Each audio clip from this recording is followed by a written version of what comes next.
Syria को Israel से दुश्मनी की भारी कीमत चुकानी पड़ रही है।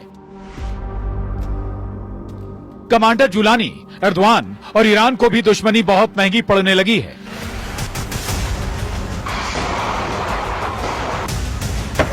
नेतन्याहू ने हाथ आए मौके को बखूबी भुना लिया है।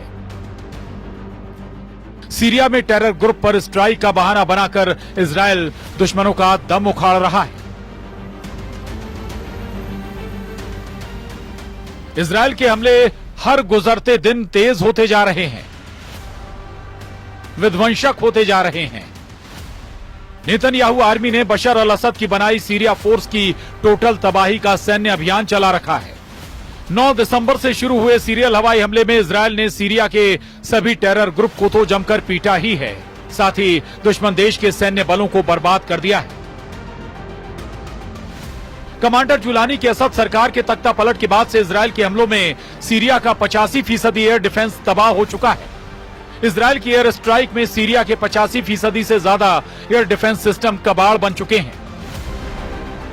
सीरिया एयरफोर्स के 107 एयर डिफेंस कंपोनेंट्स और 47 रडार बर्बाद कर दिए हैं। हथियार डिपो को निशाना बना सैकड़ों मिसाइल, 27 लड़ाकू विमान और 24 हेलीकॉप्टर के परखच्चे उड़ाए। इल्टाविया में नौसैनिक ठिकानों को भी निशाना बनाया, जिसमें सीरिया के 15 नौसैनिक जहाज तबाह हो गए।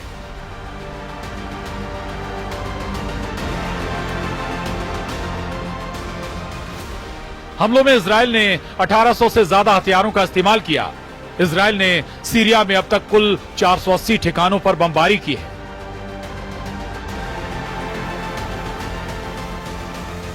सीरिया के हालात पहले की तरह हैं। फर्क बस ये आया है कि दमिश्क में बशर की जगह अब कमांडर जुलानी की बादशाहत है। इजरायल के भीषण हमले के बीच कमांडर जुलानी ने सीरिया में गोलीबारी कर जश्न मनाने से अपने लड़ाकों को रोका है। हालांकि जुलानी को अंदाजा नहीं है कि नेतन्याहू का अगला टारगेट क्या है। एक तरफ कमांडर जुलानी फौजी लिबास उतारकर सीरिया की सत्ता संभालने के सब्जबाग सजा रहे हैं, दूसरी तरफ नेतन्याहू के वॉर प्लान ने ईरान को थर्रा दिया है।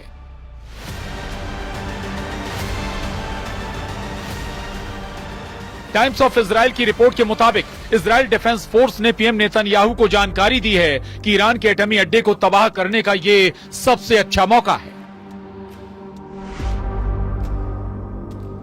रिपोर्ट में दावा किया गया है कि आईडीएफ ने जंगी जेटों से ईरान के एटमी ठिकानों पर हमले की तैयारी भी शुरू कर दी है। ईरान के एटमी साइट को निशाना बनाने की कई वजहें आईडीएफ की तरफ से गिनाई गई हैं। इजरायल डिफेंस फोर्स को ईरान में एयर ऑपरेशन में लेबनान से कोई रोक टोक नहीं करने वाला है। सीरिया की एयर पावर को खत्म करके इजरायल को दूसरा सेफ रूट ईरान को दहलाने का मिल चुका है। हिजबुल्लाह, हमास और हूती विद्रोहियों का गिरा हुआ मनोबल इजरायल के लिए हमले का बेहतरीन मौका बन गया। सीरिया में तुर्की और ईरान के टक्कर को भी नेतन्याहू के लिए अच्छा अवसर माना जा रहा है। आईडीएफ के एक्शन प्लान की डिटेल मिलने के बाद पीएम नेतन्याहू ने ईरान के सुप्रीम लीडर पर तंज कसा है। सीरिया में ईरान समर्थक बशर की हार को नेतन्याहू ने ईरान की शर्मनाक हार बताया है। इजरायल ने आज तक जो धमकी दी है वो सच हुई है, चाहे वो हमास के सफाए की हो, चाहे हिजबुल्लाह की बर्बादी की, चाहे वो सीरिया के टेरर ग्रुप क्यों ना हो। इजरायल जिसे निशाने पर लेता है उसका काम तमाम कर दिया है। ईरान तो इजरायल का दुश्मन नंबर 1 है। तमाम फसाद की जड़ को नेतन्याहू उखाड़ फेंकने के लिए तैयार है। अगर ईरान के एटमी साइट को इजरायल दहलाएगा तो टॉप पर जो न्यूक्लियर अड्डा है वो है नतांज, जहां ईरान अंधाधुन यूरेनियम संवर्धन में जुटा है। पश्चिमी मीडिया में दावा किया जाता है कि ईरान के पास 8 से 10 परमाणु बम बनाने के लिए यूरेनियम का भंडार है, लेकिन हाल ही में हुए परमाणु समझौते के बाद ईरान ने यूरेनियम के भंडार को 98% तक कम करने की हामी भरी है। ईरान ने यूरेनियम संवर्धन के स्तर को 3.67% पर रखने की शर्त मान ली है। अभी ईरान के पास नतांज और फोर्डो न्यूक्लियर साइट पर यूरेनियम संवर्धन चल रहा है।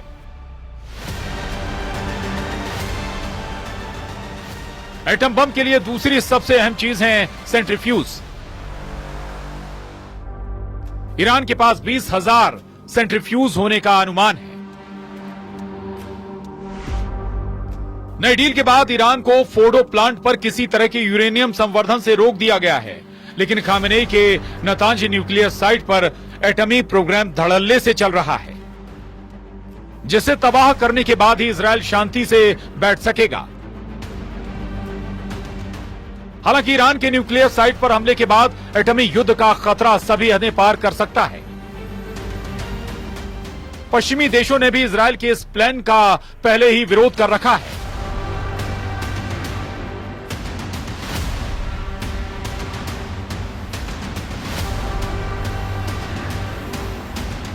अमेरिका ने भी ईरान के परमाणु ठिकानों पर हमले से इजरायल को बचने की नसीहत दी है, मगर यह भी साफ है कि इजरायल कभी अपने दुश्मनों को बख्शता नहीं।